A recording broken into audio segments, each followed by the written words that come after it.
เป็นเลขาหลวงปู่ตุยแล้วก็เปิ้นทำให้พี่น้องตั้งแม่แจ่มมีความสุขเวลาสถานีเปิ้นดังเปิ้นก็กดเกี่ยวสัญญาณก็ลิงก์สัญญาณไปศรัทธาเปิ้นได้ฟังกันเนาะเปิ้นได้ฟังกัน ตั้งงานบุญดอยแม่แจ่มกันเนาะขอบุญบารมีที่ตุปีเปิ้นได้ทำไว้จงได้ไปสู่สุคติในสัมปรายภพเน้อเนาะทำงานหนึ่งศรัทธาญาติโยมทั้งหลายครูบาเปิ้นอยู่วัดสิริชัยนิมิตรนะสันปัดตองนี่กันเนาะเปิ้นอายุ80ปลายเปิ้นละสังขารไปปิจาน้อยตุปีจาน้อยเปิ้นบอกว่าครูบาบุญมาเนาะตะลุงนะเปิ้นก็ว่าถ้าส่งเฟซส่งไลน์มามันโผเนาะในตัวเจ้าทั้งหลับปูนเป้จะเดือดเนาะตะลุงก็ฟ้าข่าวประกาศงานนี่ว่ามันประกาศนี่นะมันบ่ดิ่งเฮ้ยมีอันลายของตะลุงนะแต่อันที่เปิ้นมีเก่านั่นเด้งนะที่มาใหม่นี่มันเด้งอันนั้นก็แต่ละคืนเปิ้นก็จะมีการทำบุญเนาะไปฟังสวดอภิธรรมฟังน้ำฟังธรรมกันที่วัดสิริชัยนิมิตรนี่นะเนาะ ครูบาเป็น80ปลายกันเนอะเป็นละสังขารไปสันปัดตองเนาะเอาละเนาะขอปักได้เทศนาธรรมกันเนาะเป็นลำดับต่อไปเทศมกพอให้พอดีนะเป็นอานิสงส์เนอะพอจานมารัตนาธรรมก่อนนิปานังเยนาการังรัมมังเยนากาสายังบันดิโตตังโนมากังอุติสิตุงธรรมามุตตมังปัจจังอาราธนังกะโลมา นะโมตัสสะภะคะวะโตอะระหะโตสัมมาสัมพุทธัสสะ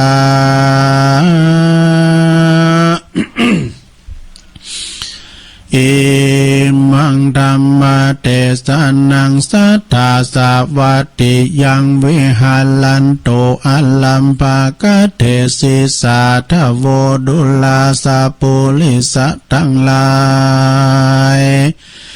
ตั้งหญิงใจหนุ่มเทาอันปากันเข้ามาสู่สาถานเพื่อการทำการบุญทานญาตินำอุทิศพร่ำไปหาผู้หมอลานามวยมอดขอฮือบุญนี้ไปลอดเร็วไวดังนั้นเราจะไขบอกเราตามดังนักปราชญ์เจ้าหากเทศนาบัดนี้แลนาสัทธาอันว่าพระสัพพัญญูพระพุทธเจ้าวาโตนเป็นปิ่นเก่าที่โลกาจารย์พุ่งสำลานยังจอดอยู่ในยอดอารามอันเรื่องงามบ่อผ่อนอยู่นอกบ่อนเมืองสาวัตถีพระมุนีโตนผ่านแผ่ว ก็ปราลบแล้วยังรามอันมาตามหือเป็นเหตุพระจึงเทศนายังคาถาอันนี้ว่ายังกินจาลมนังกัตวัตจาตนามัจฉลีดังนี้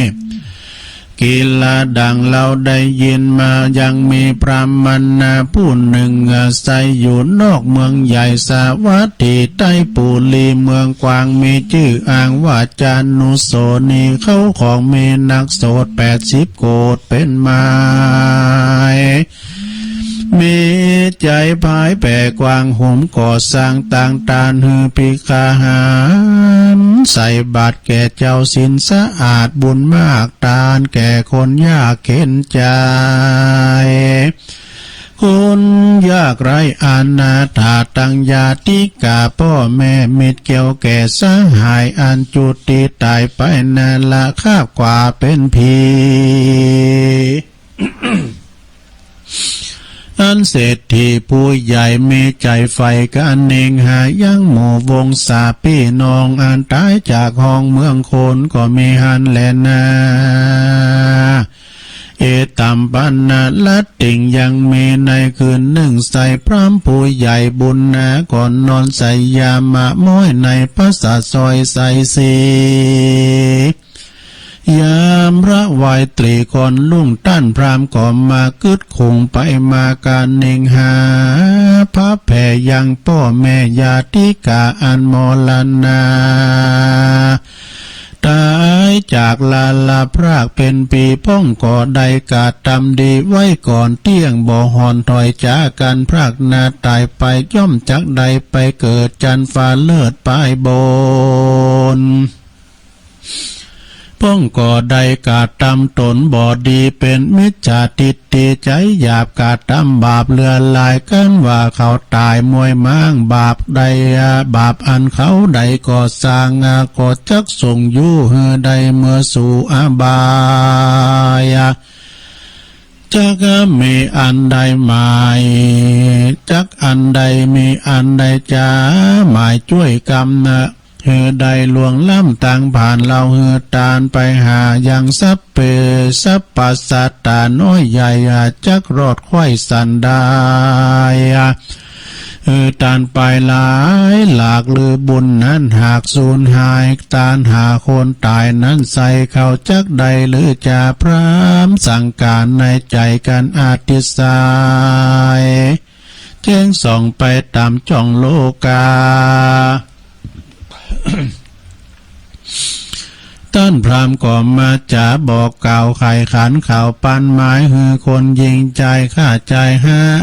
ดอกไม้ดวงบานพร้อมตังปีกาหารข้าวน้ำวัตถุพร่ำปัดใจเลี้ยวก่อปากันไปมนหมู่เข้าไปสู่เวหารที่พระธาลงยานยั่งจอดกันว่าไปเลี้ยวก่อไปไว้ยอดตน3 ตี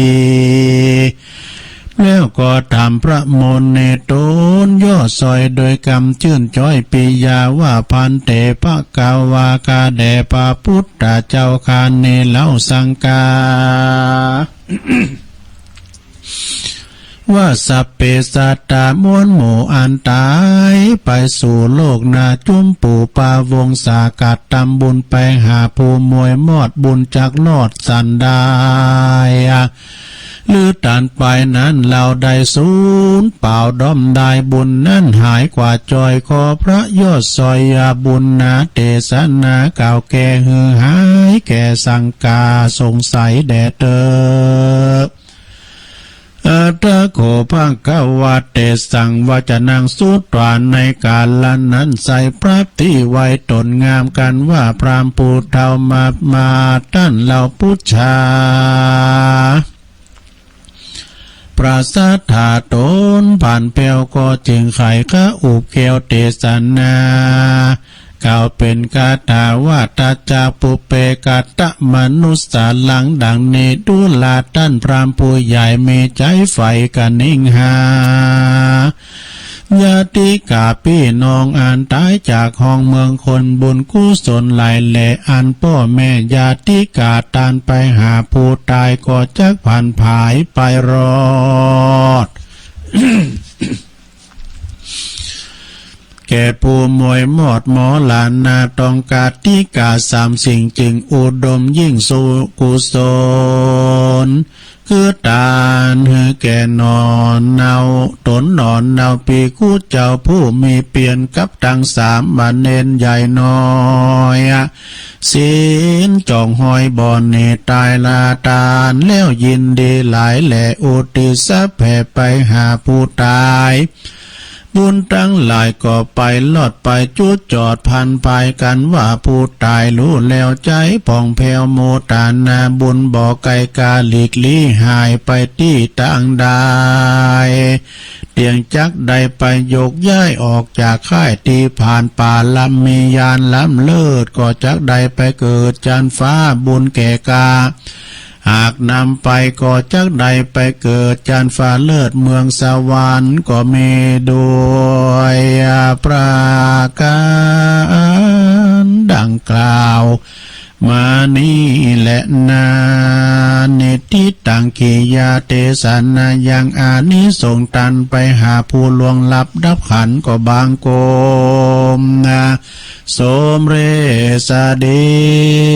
ชสาธุสาธุสาธุ เป็น ทำกล่อมๆเนอะไม่ลงเนอะฟังไปแล้วก็รับไปแล้วก้าเนาะ ก็ขอยกเอากุศลนะบุญการติดนำติดตามที่หมู่เฮาเจ้าขาดทั้งหลายปิ้นเจ้าภาพถึงหลงคืนสีขาวฟังคืนใดก็ตามเนาะเอาน้อมจิตน้อมใจเนาะส่งกระแสจิตไปอุทิศไปหายังจิตดวงวิญญาณอันบริสุทธิ์ของตุปีอุดรที่เฮาได้พึงปาอาศัยเปิ้นนะเปิ้นเป็นตนบุญแล้วก็ได้ก็เกี่ยวสัญญาณทุกครั้งทุกคราไปตอนนี้ไปจะไม่ไผเดี๋ยวนี้ถ้าเปิดเตอก้าเนี่ยแม่แจ่มแต่บึดถามว่าเปิดก็ดียังได้กันได้ฟังกับบึดกับพี่น้องแม่แจ่มโทรมาบ้างเด้อแม่นว่าตุปีเปิ้นได้ละสังขารไปก็ดีไผที่ว่าจะไปกินแปะตานลมกับปิ้นเจ้าภาพคืนสีขาววันที่12อันนี้ตุลุงก็คิดมาฟังนะฟังท่านพระมหาประสิทธิ์ธรรมาภินันโทปรินธรรม8ประโยคเจ้าวัดจังกำเปิ้นออกที่ไฟเห็นนะเปิ้นออกที่ไฟเห็นตุลุงก็ฟังเปิ้นโอ้เปิ้นก็จะไปกินแปะตานคืนคืนเฮาเนี่ยนะจะแปะตานเป็นเจ้าภาพตุลุงถามว่ามันมีรถมาครับก็จะไปอยู่เพราะตุลุงมีรถนี่ถ้าว่ามันได้ไปก็ดีหอมเปิ้นไปก็ดีก็จะหอมโดยอันฝีปากน้อยๆเนี่ยเตดน้ำเตดตามยกยอดบุญกุศลพร้อมถึงอันศรัทธาญาติโยมเฮาเนาะไปหาจิตดวงวิญญาณของตุปีอุดรเนอะอันนี้มันเป็นธรรมดาได้เกิดแก่เจ็บตายเนี่ยเป็นธรรมดาตุปีอุดรนี่ก็อย่างว่าเปิ้นบ่ไข่สมบูรณ์คล้ายๆก็ว่าเปิ้นเป็นเปิดเป็นเลิงนะเปิ้นเป็นเปิดเป็นเลิงเปิ้นก็มีเฟซนะมีไลน์ที่ตุลุงนะเป็นเฟซเป็นไลน์เดี๋ยวนี้เปิ้นก็ไม่ได้ไลน์มาสักเตอเปิ้นก็ไม่สบายนะเนาะนะเปิ้นก็ได้ละสังขารไปเนอะจะปิดศพเมื่อใดยังเมื่อใดก็ฟังเอาท่านพระครูอภิวัฒนวิกรมเนาะเดี๋ยวเปิ้นก็จะประกาศตั้งคืนสีขาวของปุณณกรรมเนาะวันนี้วันเสาร์วันนี้วันศุกร์อยู่วันศุกร์พวกวันเสาร์นี่ก็พระครูนิคมเนาะก็ปิ้นข่าวสารงานบุญที่ประกาศไปเนอลมหายใจละนี่ก็จะไปละไปลืมการศรัทธาปึงปาอาศัยวัดบ้านหงเฮนบาวรเนาะพลังบาวรเฮามีความสามัคสมานสามัคคีก็กลุ่มลุ่มลาเป็นน้ำหนึ่งใจเดียวกันไปนะเมื่อแรงบึดตุลุงก็จะคุ้นคว้าสหาอย่างมาแถมนี่กันเนาะเมื่อแรงบึดก็แถมมาฟังกันแถมเนาะแล้วก็ศรัทธาญาติโยมก็ได้ฟังกันตอนเจ้าตอนบ่ายตอนแรงไปมาฟังพวกนี้ก็จะเอาธรรมวาแถมมาปากันพวกนี้จะไหวพระหับศีลอย่างปกตินะจะเป็นใครๆก็เป็นวันศีลโยงเข่าบาทก้าอย่างนี้นะโยงเข่าบาทก้าแล้วก็ไหวพระรับศีลไกนะก็อดถาดาฟังกันขอบคุณตังตุปีจ่าน้อยเนาะเปิ้นหือข้อมูลมาแต่ว่าเฟซไม่ขึ้นสักกรรมเนอะ11 อำนาจรุ่งเรืองเปิ้นก็ไปโบสถ์สู่ร่มผ้ากาสาวพัตติวัดพระธาตุดอยน้อยครูบานันครูบาสมเนาะจืออย่างเดียวกันนะจืออันวัดพระธาตุดอยน้อยสำนักวิปัสสนาเหมือนกันนะเปิ้นว่าตุเจ้ามีหัน17 ตุนกับว่าเนาะตุปีจ่าน้อยเปิ้นก็เลยมาอยู่ที่วัดสันห่างมาอุปถากครูบาแก้วอยู่ที่วัดสันห่างตำบลบ้านโลงเนี่ยเนาะตำบลเปิ้นฟังกันนะว่านะบ้านปาก้อเนี่ยบ้านกลางบ้านสันตุนมือบ้านสันลุ่มจอยบ้านไข่นอกไข่ในห่างต่ำมีนักมีหลายเด้อเปิ้นฟังกันนี่นะก็ฟังกันไปเนาะก็เดี๋ยวบึดก็โทรมาเนี่ยพี่น้องตำบลนะแล้วก็แอมศรัทธาหนึ่งก็ทางปุณเนอร์สันปัดตองเนาะวัดสิริชัยนิมิตเนี่ยนะก็วัดนี้เขาเคยแปดตาลเตนกันอ่ะปีนั้นแต่เป็นปี56เนี่ยนะ56เนี่ยตัวลุงก็ยังได้ไปอยู่นะวิหารเปิ้นงามนะศรัทธาโอ้ปีนั้นเขาก็ไปกันรถตู้ไปกันจัดหลายเนอะนะไปกันจัดหลายตุปีจ่าน้อยยังเป็นฆราวาสอยู่ตอนนั้นนะยังไปกินแปดตาลด้วยกันเนาะอันนี้ก็เป็นนั่นข่าวสารกันบุญด้วยกันก็ปีใหม่ก็มาทำบุญตามปกตินะเนิ่นตานของกิจดีไซน์ตานจอดตานตุงตานไปตานมันแล้วแต่ที่เปิ้นจะกำหนดเนาะแต่ละ ท้องถิ่นเฉพาะถิ่นมันเหมือนกันแต่ที่วัดพระธาตุน้อยก็ถ้าพระธรรมะก่อนได้นะต่อไปก็จะเปิดก่อนเวลาสักหน่อยนะสายไกลเนาะเข้ามาเลยจะเปิดสายแล้วเน้อสถานเนาะขออภัยด้วยเนอะที่ว่าเปิ้นถามเมือนก็อย่างได้ตัวลุงจะพยายามแต่ว่าอู่ซ่อนเปิ้นหนักมีเปิ้นอู่ทิมตีอู่กันมองพอหายพอดีเนาะ0899556506สายไกลเข้ามาเลยเปิดก่อนเวลา3 นาทีเจริญปอนเจ้าไว้เจ้าแม่น้อยกาดนัดมาแล้วเจ้าคือกำลังใจคนไข้และหมอจะไปย่อท่อเนินนายจัดโตเปิดจากคนไข้ทั้งหลายคือกำลังใจคนนะเจ้าหักคนอื่นพองว่าหักตัวเก่ารักนี้กันเจ้าก็มีจะไปเหยียอ่านก็มันบ่ดีโลกอาจจะมีติดตัวเฮาเจ้าหมอพยาบาลดูแลอยู่เฝ้าหูกันก็เจ้าจนเป็นลมตายประชานุเคราะห์จังหวัดเชียงรายพยาบาลตายพักผ่อนน้อยเจ้ากำยองวันละกำนะเจ้าวันนี้กำว่าลงโกนนะเจ้าเนาะอย่างตาตัวดอนก็ลงโกนนะเจ้าภาษาไทยแปลว่าปลอดโปร่งว่างนะเจ้าเนาะลงโกนนะเจ้าไว้ตาเจ้าลงโกนปลอดโปร่งว่างเน้อเจริญปอนมาสการเจ้าจากหลังการแม่สาวแม่จันสมมาแล้วโอ้คือกำลังใจกุเจ้าท่านนายกุตนกุองค์นะเจ้าว่าเห็นว่ามีอีลำเหลือบ้านเมืองเขาตารางโลกแค่แต่กะท่านเป็นยังเขาก็อยู่บ้านอยู่เจ้าเขาอยู่ได้กะเอ็นดูคนที่เป็นอยู่กลางเมืองอยู่ก่อนนั้นเนาะมีการนักมากะเขามีการหน่อยอยู่เนาะแต่กินพักกินไม้ไปเขาสู้ได้ลูกเป็นแมงบุ่มไปหวังบ้านเขาเจ้ามีอยากกินไปข้าวนี่ก็ว่าจานแต่ว่าแล้วแล้วก็ไปเจ้าหน่อยกันเจ้าไปเจ้าหน่อยได้ว่าแต่มาตาก็เข่าก่อนแต่ตุลุงแฮมกินจะดีปะตูว่ากินอิ่มจะดีเดี๋ยวมาทำลายนะปะตูสุ่มป้าปะตูมั้งมันลุงว่ากะก็มั่นใจก็มันมาสายไม่หน่อย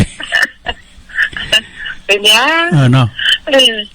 ตั้งเข้าไว้เลยเนาะก็เอ็นดูเพื่อนคนตั้งไก่ขอบคุณแม่จันสมหลายๆเนอะอันนี้ก็จิตอาสาเหมือนกันเนอะเป็นอสม.โดยเพียววัดเพียวว่าเจริญปอนเจ้ากะไม่จ่าเจ้าตุลุงแม่สายพินมาแล้วตุงสานแห่งนี้ตุลุงเจ้าไอ้กำเก่านี่เนาะเดี๋ยวเจ้าขออนุญาตว่าจะกำนะเจ้าเนาะเอาเลยเจ้าเอาเลยเจ้าก็ไอ้ฟังไปก่อนเจ้าตัวข้าจากเล่าก็ไม่แห่แก่เท่าเอาเกิงพุทธการแล้ว5 ปันวาจาแต่งเป็นซ้อออกมาได้ไขจ้าเล่าบอกพี่น้องตั้งหลายเปิ้นว่าคนไหนใครออกยิงจากเก็บมาบอกคนนอกใครเข้าบ้านจ้องเปิ้นทำนายไว้ว่าวัดว่าจะมองถ้าบัดเชื่อก็ลองเปิ้นว่ามองจะห่าง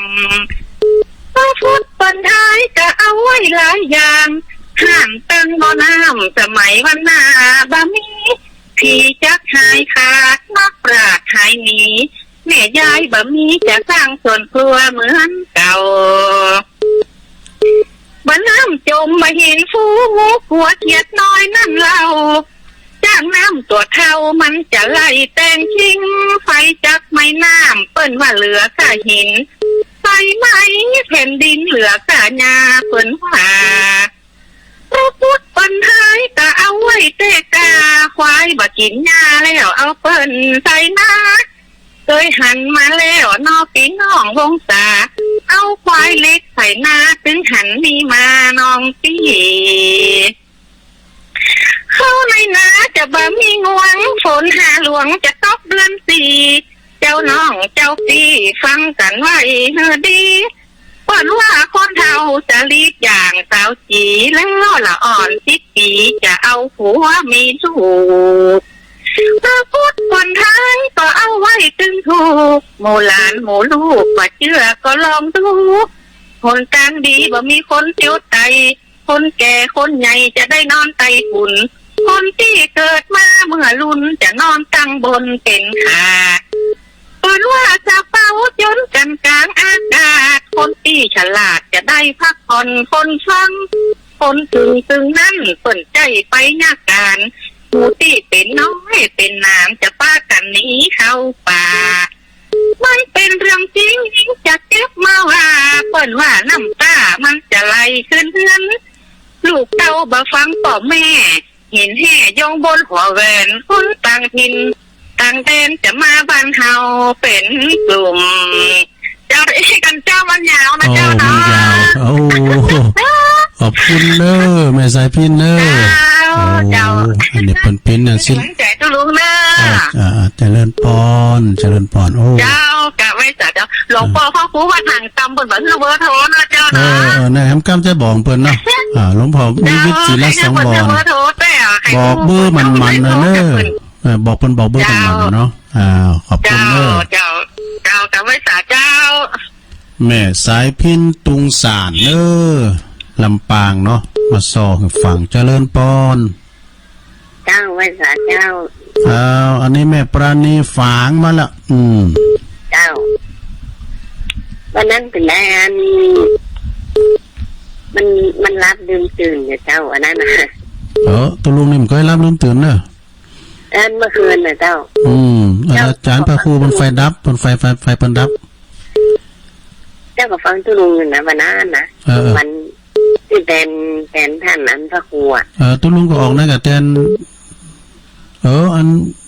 ใจด้วยวันนั้นเปิ้นนั้นเนี่ยเปิ้นโทรมาบอกเปิ้นโทรมาบอกแล้วแต่ว่าตัวลุงเปิดมือถือมันได้แล้วว่าเท่านั้นแล้วว่าละอวนเรื่องใหม่ฟังเจ้าละกะเจ้าฟังเจ้าหานตุลุงอันไว้ผ่านเจ้าโอ้ดีกะได้ยินแถวอันประจานเนาะพระอาจารย์ยังก็ปนนั้นน่ะได้เปิ้นอยู่ปุ่นน่ะไม่อายลงเป็นแทนงำได้นิมนต์ไก่อันนี้ละนี่อันนี้กะอาราธนาธรรมนะเจ้าพวกน่ะวันที่7ปากันเด้อพระพุทธสภาเนาะเจ้าขอบคุณแม่ปันนี่ฮะสมมติว่าอันเรานี่ว่าอันมันโตโลกเหมือนกันดีอ่ะนะโอ๊ตเนาะโตโลกเป็นยังแต่หักษาเนื้อหักษาตัวไว้ข้างภายข้างมันเน้อเนาะสาตัวเน้อเดินมิโซโอ้แม่น่ะเจริญปอนเมืองฝางก็มาแล้วเจริญปอนไว้ฝาเจ้าตัวลงเจ้าแม่จันติบรถไปที่96ไงดักแซบอะไรก็บ่ฮู้ออกแล้วเราดังแล้วเป็นดังแล้วเหรอเจ้าแม่จันติดเกตการลาอย่างฮู้แต่เจ้าอ่ะฮะแต่เจ้าเป็นอะไรอย่างโง่โอ้โหเปิ้นปิดเปิ้นเปิดแล้วเหรอดีแล้วเจ้านี่มันดักตั้งแหวนอาจารย์ว่าลบไหลอย่างนี้มันดักไปใหญ่ถ้าลำดับเอาก่อนไหลมาแต่104อ่ะแต่ไหลมา142เที่ยจะได้ฟังนะนี่แหละค่ะเพราะว่ามาหาตู้บ่ครับต้องเติมมาก่อนสายซ่อนกันแน่เนาะเป็นยังดังละแรงเพื่อก็ฟังดำเนินทำอะไรนะเจ้า3 โมงขอบคุณแม่จันติบเลยสาธุฝากไหวสาไปทางท่านพระครูวัดเขตกาลามแต่เนอท่านหลวงพ่อเจริญปอนดังแล้วฮัลโหลมาทานเจ้าตุลุงเดี๋ยวแป๊บนึงเข้าเจริญปอนที่แล้วได้แล้วเจ้าตุลุงต้องฟังตุลุงตะกี้ท่านอุดรพระสังฆัสโอ้ตกใจเลยเนาะน่ากันน่าดีที่ว่าเพิ่นขอหมวกมาปีแล้วตามหมวกเพิ่นล่ะเนาะน่าได้การหมวก311ใบเป็น เป็นบุญมาละเจ้าก็ได้ทำบุญใหญ่ก็เปิดเนาะเจ้าเขาก็ได้ทำที่เปิ้นของมาแต่แล้วก็ตั้งหันมาก็ไม่ได้อยู่กันเลยเปิ้นก็ไม่สบายเขาออกห้องยากะแล้วก็ได้อยู่ก็เปิ้นเถื่อสองเถื่อน่ะน้องนั่นก็ไม่ได้อยู่เลยจ้าไม่น่ะเปิ้นก็ไปดีแล้วเนาะเสียงกำเปิ้นเขาก็ทำบุญให้เปิ้นนะกะจ้าทุลุงก็เตะทำกับเปิ้นละลอมเจ้าเตะทำถวาย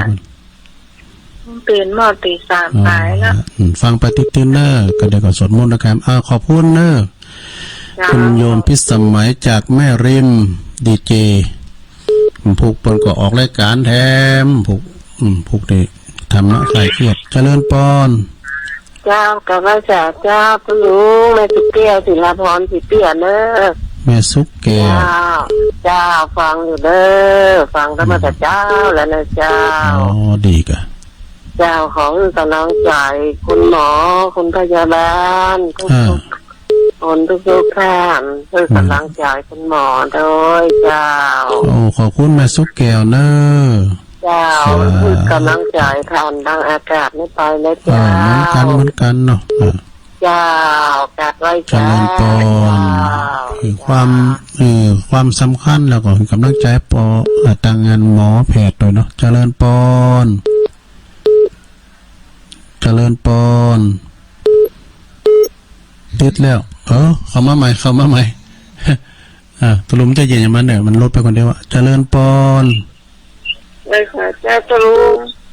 ประเดชแม่พี่นะเจ้าแม่พินป่าเดชมาแล้วฟังเจ้าละบอแม่พี่นะ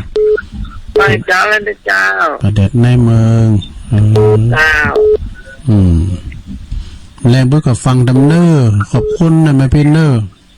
เจ้าสาธุแม่พินแม่โนนเขาเนาะเบื่อกับฟังเจริญปอนเจ้าไว้สายเขาตะลุงแม่เอื้องไพรเจ้าเขาห้ามไม่ใส่พินนี่หม่นแต่หม่นว่ามันเป็นนักปราชญ์เหมือนกันนะมันแต่ไม่ค่ะมันจะเขาห้ามมันเป็นโซ่นะเนี่ยเนาะเจ้า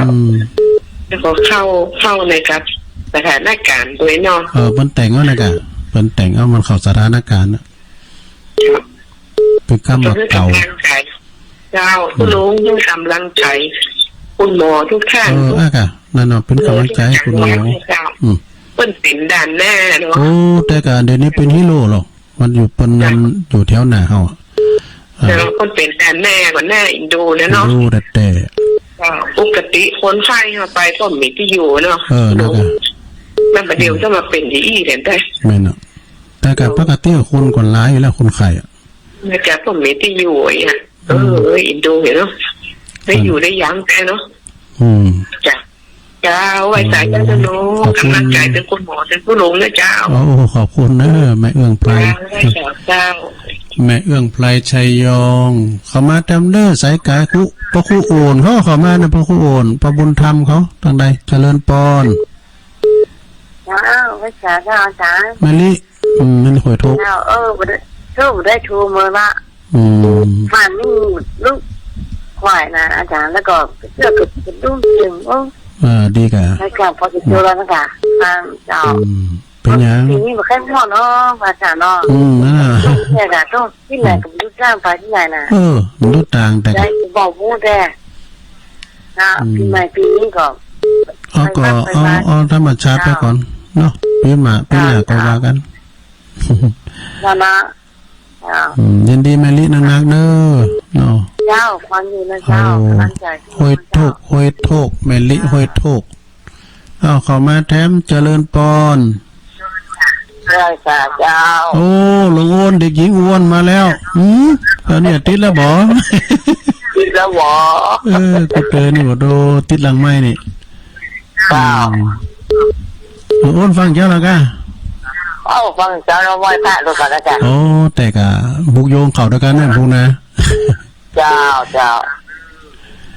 ชัดเจนดีเนาะ เจ็บดีเลย ขอบคุณหลวงโอ้นางๆเด้อ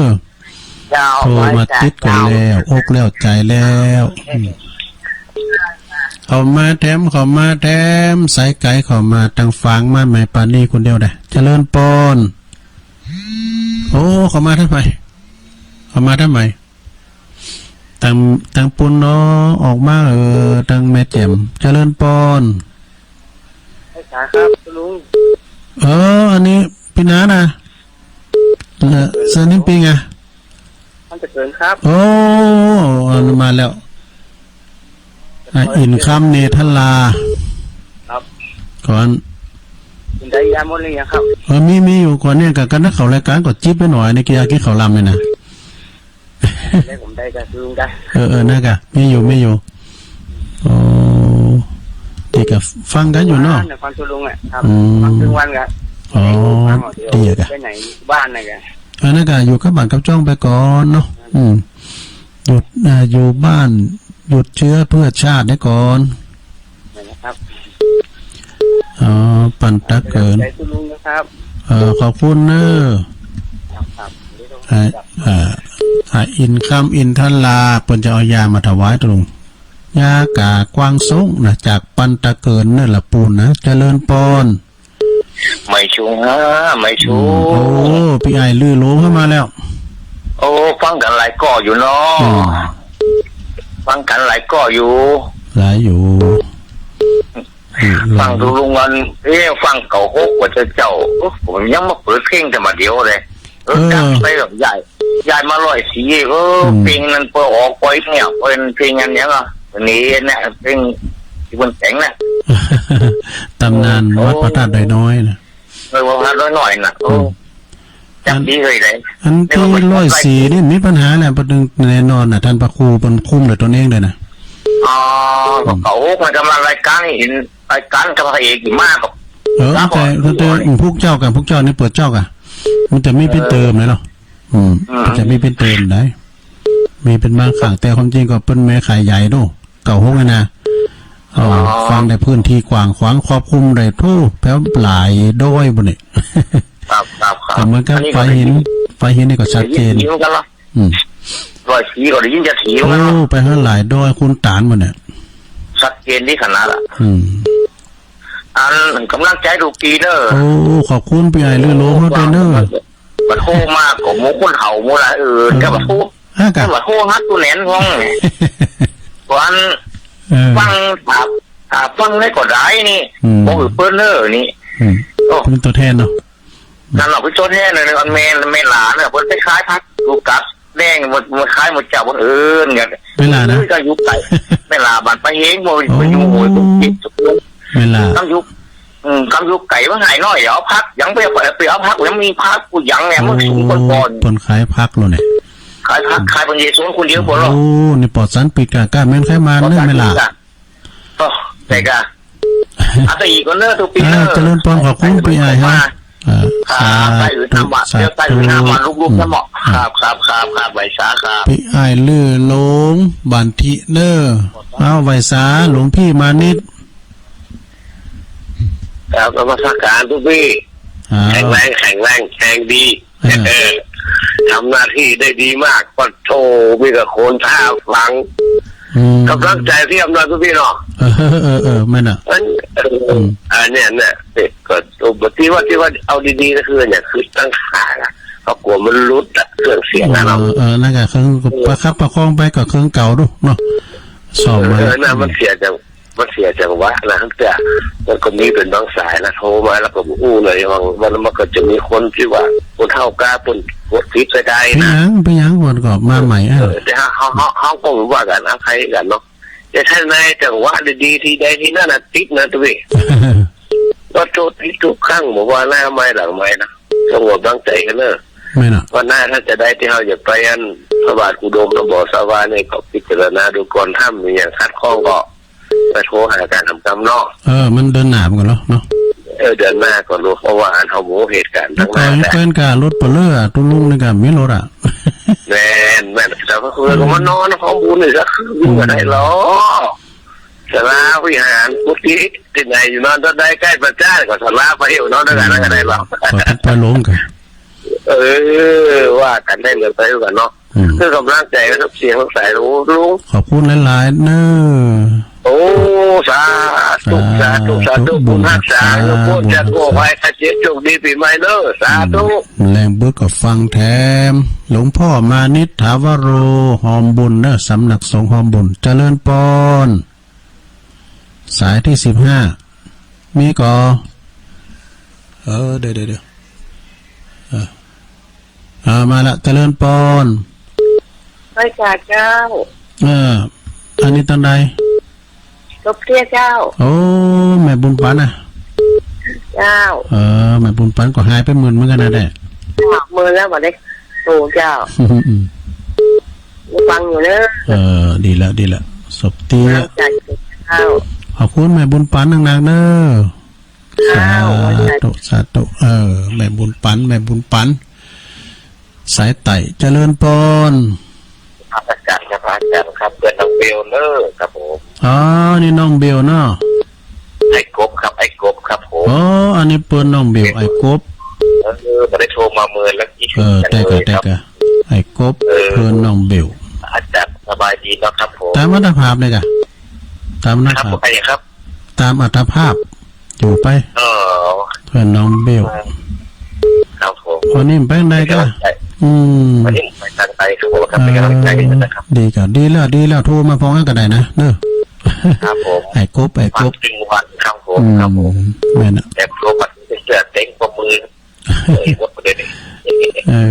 ดีแล้ว ครับผม ยินดีนักเนอะไอ้กบเนอะ ครับผมสาธุตั้งปุ่นดูตั้งเหล่าป่าฟางนั่นน่ะพี่ไอ้โชเฟอร์เขาเหล่าป่าฟางแม่วางเนาะคนขับรถโทรมาพ้องกะเจริญปอน พระเจ้า ฮะ พระเจ้า ตั้งได้โยม แม่สีเป็นเพื่อนนะเจ้า โอ้แม่สีตุนพึ่งสลับปีเนาะ เจ้าโชคดีปีใหม่นี่จะรู้ เหมือนกันเจ้าฟังว่าคุณสวดมนต์คุณก็รู้ใช่ไหมเจ้าดีกะถ้าแล้วถ้าว่าเหตุการณ์ดีก็เป็นอาการน้ำนะเจ้าอาการพอมันเหตุการณ์ปกติขี่คายไปทางดีแล้วเขาก็ไปกินไปตามด้วยกันได้อยู่เนาะเจ้าขันไปหากันนะก็ทานกันนะลุงดีแล้วเนาะอดเอาอยู่บ้านอยู่จ้องก่อนมันอยู่ในเคอร์ฟิวอยู่ปลุงแต่ไปไหนเมื่อค่ำเมื่อคืนก่อนไม่ได้กูปลุงยิงนะสุมาเด้อไปนะเจ้าไปโธ่ถึงไปกลางวันยังไปไหนเหตุการณ์วัดรักษาสุขภาพตัวเจ้าทุลุงเจ้าเจริญพรเนอะโอ้เมสีขอบคุณเมสีนี่เป็นอยู่ตุนพึ่งสลับปีตุนพึ่งนี่มีหลายตีนะเจริญพรใช่ขาทุลุงประบุญธรรมมาแล้วเนาะครับผมนี่หนาไม่ได้วันนี้นั่งไม่เนาะ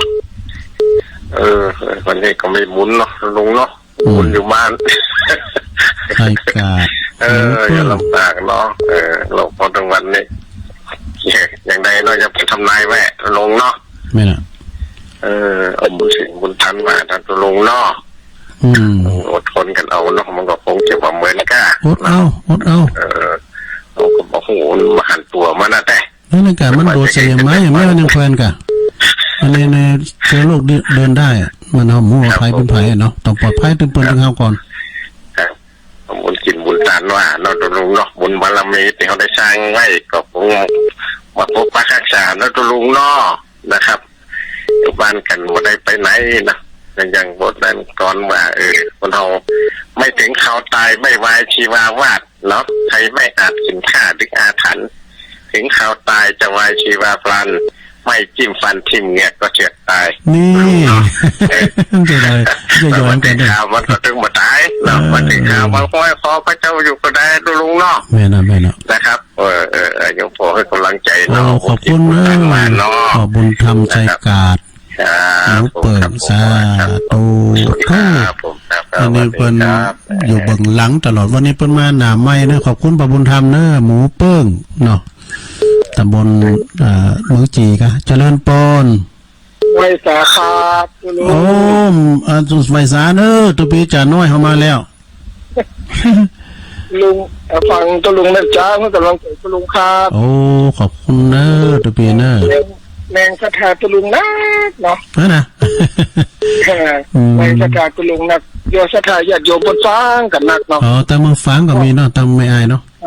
ตามเพิ่นโทรประตันกันนะกะ อ๋อตัวปีเป็นตัวแทนเหรอ ครับผมเต้งโทรทั้งหมดตุลุงเปิดใส่ใหม่ๆกันนี้ อันครูบาเนี่ยบอกว่าสิริชัยนิมิตรอ่ะมันเด็ก มาผมยังไม่ได้ข้อมูลส่งให้ตุลุ อ๋ ง อ ได้ แค่บทเตอฟังพอหาไหนก็ได้ขึ้นแล้วโทรหากันนะครับ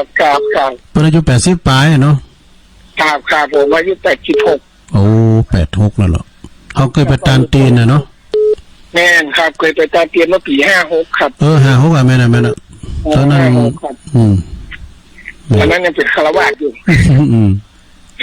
เดือนนี้เป็นคารวะกับวงวัดอะ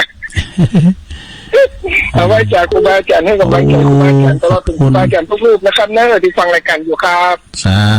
ธุ ไว้จากครูบาอาจารย์ครับ ตัวลุงน้อยเนอะตัวลุงปีจ่าน้อยนะอำนาจรุ่งเรืองเปิ้นก็โทรมาขอเป็นกำลังใจเนอะเจริญปอน ไอ้จ๋าเจ้า แม่คำปานนะ อันอยู่ไม่ย่อยถึงตายเจ้า แม่สมพัฒน์เสียงใครเหมือนกัน เจ้า แม่สมพัฒน์แม่ย่อยสันทรายฟังเจ้าแล้วบอก เอาปฏิจ้ะละ เออ เป็นยังผูกก็มาแถมนะ เจ้า ผูกก็ฟังกันแถมแรงเบิดทำเนอะ เจ้า มันแรงเบิดแถมโอ้ กำลังใจพวกเนอะ มันจะเป็นสายสุดท้ายนะแม่สมพัฒน์เนอะเดี๋ยวนี้ปลายหานาทีแล้วเนี่ยเนาะ เจ้า เจริญปอน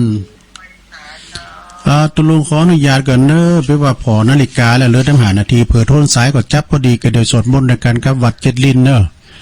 พวกเจ้ามาปะกันแถมพวกเจ้านี่ก็จะมาเต็ดน้ำเต็ดธรรมแล้วก็มาโยงเข้าบาตรถือศีลถือป้อนเนาะศรัทธาญาติโยมผู้วันเสาร์บ่ดีแรงบืดก็มาเข้ารายการน้ำอยู่สายแหลกก็แม่น้อยกาดนัดบานดอนหลงป่าสร้างเนื้อสายที่สองก็แม่จันสมหลังกาดแม่สาวแฟนพันธ์แท้สายที่สามก็แม่สายพินทุ่งซ่านอู้ยอันนี้เป็นซอโมนเนอะเป็นอันนี้เป็นศิลปินทำทันเลยนะขอบคุณเนี่ยแม่สายพินเนอร์แม่สายที่สี่ก็แม่ปราณีฝางนะอันนี้ก็ขีดเล็กแม่เมาไปขีดเล็ก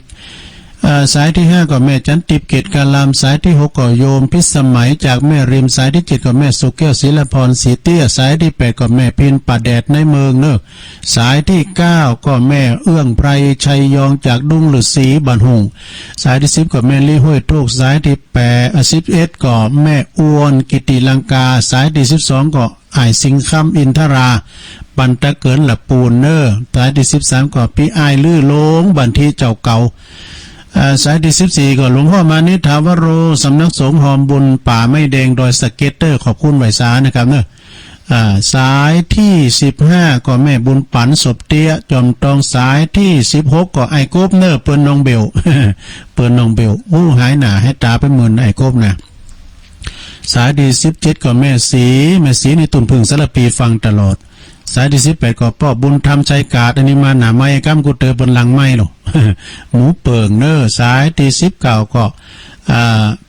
ตุปีจาน้อยเอาในสายบุญนำสายน่ะตุปีจาน้อยจากวัดสันห้างเนาะไม่อายฝางบ่เนอเปิ้นก่อนมาโทรมาให้กำลังใจสายที่20บ่ดีก็แม่สมผัดแม่ย่อยสันทรายสายด้วยกันเนอสะดาเด้อขอบคุณกูเสงกูสายเนอร์ที่เปิ้นได้โทรกันมาฉะนั้นก็วันนี้ตุลุงก่อนนำรายการจากล่า